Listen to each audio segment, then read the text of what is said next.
యుద్ధాలను నివారించడానికి, శాంతిని నెలకొల్పడానికి మనమేం చేయాలి? పిల్లల నుండి పెద్దల వరకు అందరికీ సహనం, సానుభూతి, కరుణ, శాంతియుత శాంతియుత సహజీవనం వంటి మానవ విలువలను బోధించాలి. విభిన్న సంస్కృతుల మతాల గురించి అవగాహన కల్పించాలి. యుద్ధం కంటే శాంతియుత మహాజీవనం ద్వారా లాభం పొందుతామనే భావం కల్పించాలి. వివేకం,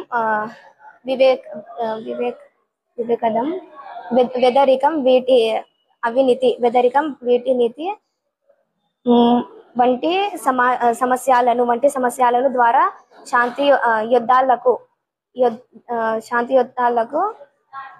తగ్గించాలి. ప్రజలకు మంచి జీవన విధానం కోసం శాంతి